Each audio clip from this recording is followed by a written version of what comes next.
ورحمۃ اللہ، کیسے ہیں آپ سب؟ امید ہے بالکل خیریت سے ہوں گے۔ آج انشاءاللہ ہم اپنا آخری سبق کور کر رہے ہیں، اس کے بعد مزید 2 یا 3 دن ہم قرآن مجید سے کچھ حصے کی پریکٹس کر لیں گے۔ آج ہم قرآن مجید کے کچھ ایسے حروف کو انشاءاللہ پڑھیں گے جن کو عام طور پہ ڈفرینٹ انداز میں پڑھا جاتا ہے۔ وہ کوئی 3 سے 4 ہی ایسے الفاظ ہیں، اور اس کے علاوہ ہم پڑھیں گے کہ وقف کیسے کیا جاتا ہے۔ آپ لوگ سمبلس تو پہلے پڑھ چکے ہیں، سائنس تو پہلے پڑھ چکے ہیں، اب کس جگہ پہ کون سا رول اپلائی ہوتا ہے یہ ہمیں پتہ ہونا چاہیے۔ بہت آسان ہے، آپ کو بالکل مشکل نہیں لگے گا انشاءاللہ۔ اور چلیں سب سے پہلے ہم دیکھ لیتے ہیں، آپ کی آسانی کے لیے آپ کو بتا دیتی ہوں کہ زبر زیر پیش 2 زیر اور 2 پیش، دوبارہ سے سنیے، زبر زیر اور پیش 2 زبر اور 2 زیر، 2 پیش اور 2 زیر، ان سب کے لیے ایک ہی رول ہے۔ ہاں، صرف 2 زبر، تنوین میں جو 2 زبر ہے اس کے لیے رول چینج ہو جاتا ہے، باقی سب کے لیے رول سیم ہے، چاہے وہ زبر ہے، زیر ہے، پیش ہے، یا 2 زیر ہے یا 2 پیش ہے۔ یہ جہاں پہ بھی آئیں گے، اگر آپ نے ان پہ سٹاپ کرنا ہے، اگر آپ نے ان پہ وقف کرنا ہے، اگر آپ نے ان پہ رکنا ہے، تو آپ اس لفظ کو جس پہ آپ ابھی سٹاپ کرنے والے ہو اس کو ساکن کر دو گے، مطلب ایسا لگے گا جیسے آپ نے اس کے اوپر جزم کو پڑھا ہے، جو اس کے اوپر حرکت ہے اس حرکت کو ختم کر دو گے۔ ابھی یہ بات آپ کو اگزامپل سے زیادہ اچھے طریقے سے سمجھ آ جائے گی۔ مثال کے طور پہ آپ کے پاس ایک لفظ ہے کافرون، آپ کو نظر آ رہا ہے اس کے اوپر زبر ہے کافرون، آپ کو یہاں پہ وقف کرنا ہے۔ یہ وقف کرنے کے لیے آپ اس زبر کو ختم کر کے اس کو ساکن کر دو گے، ایسے جیسے یہاں پہ جزم تھی۔ اور اب آپ اسے کیسے پڑھیں گے؟ کافرون، ٹھیک ہے؟ اسی طرح نیکسٹ ورڈ ہے دینی، آپ کو نظر آ رہا ہے نون کے نیچے کیا ہے؟ زیر ہے، اور زیر کے لیے میں نے آپ کو کیا رول بتایا تھا؟ آپ زیر کو ختم کر دیں گے، ایسے کریں گے جیسے یہ اس پہ جزم تھی، اور اب آپ اس کو کیسے پڑھو گے؟ دین، ٹھیک ہے؟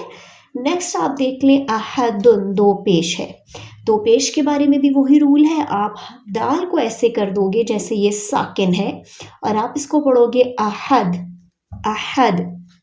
نیکسٹ ہے آپ کے پاس 2 زیر، 2 زیر کے لیے بھی وہی رول ہے، آپ 2 زیر کو ایسے پڑھو گے جیسے آپ نے اس کے نیچے جزم کر دی ہے، اور آپ اسے پڑھو گے لہب، لہب، میں نے ساتھ قلقلہ بھی کر رہی ہوں کیونکہ یہ با ہے، لہب۔ تو یہ رول تو آپ کو سمجھ آ گیا، اور یہ رول ان سب کے لیے ہے۔ سمپل کیا رول ہے؟ یہ جہاں پہ بھی آئیں گے زبر زیر پیش 2 زیر، آپ اس کو ساکن کرو گے۔ جو سیکنڈ رول ہے وہ ہے 2 زبر کے لیے۔ 2 زبر کا رول یہ ہے کہ قرآن مجید میں جب بھی کسی جگہ پہ 2 زبر آئے گا تو آپ اس 2 زبر کو کنورٹ کرو گے الف مدہ میں، یا آسان یوں کہہ لو کہ آپ ان کو چینج کرو گے 1 زبر پلس الف میں۔ اب 1 زبر اور پلس الف کیسے الف مدہ بنتا ہے؟ کیونکہ آپ نے یہ رول پڑھا ہے پہلے کہ الف سے پہلے اگر زبر آ جائے تو وہ الف مدہ ہوتا ہے، ایسے ہی پڑھا تھا نا، وہ الف مدہ ہوتا ہے اگر الف سے پہلے ہمارے پاس زبر آ جائے۔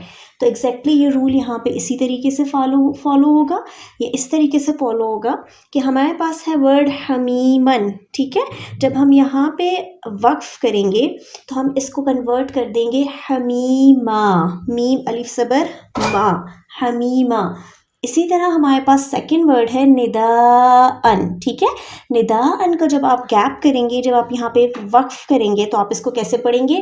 ندا، ان ہے، ان کو کیسے چینج کر دیں گے؟ حمزہ زبر آ اور آگے الف، دیکھیں الف آپ کو یہاں نظر نہیں آ رہا، لیکن میں نے آپ کو رول کیا بتایا ہے کہ آپ ایک کو ختم کر دو گے اور آگے الف بنا لو گے، تو ندا۔ اسی طرح حمیمن، ایک کو ختم کر دو گے اور آگے الف، سمپل حمیمہ۔ کوئی اور مثال لے لیتے ہیں، مثال کے طور پہ ابرارن، ابرارن، ٹھیک ہے؟ اب یہاں پہ آپ کو وقف کرنا ہے، لیٹ سپوز آپ 1 زبر کو ختم کرو گے اور اس کو ایسے پڑھو گے جیسے را کے بعد الف تھا، الف مدہ تھا، اب را۔ اچھا، مثال کے طور پہ آپ نے شن پہ وقف کرنا ہے، شین 2 زبر شن، آپ اس پہ ایسے وقف کرو گے 1 زبر ختم اور الف مدہ شا۔ تو یہ ایک اور رول تھا، نیکسٹ ویڈیو میں آپ کو 2 اور رول بتاتی ہوں وقف کرنے کے لیے۔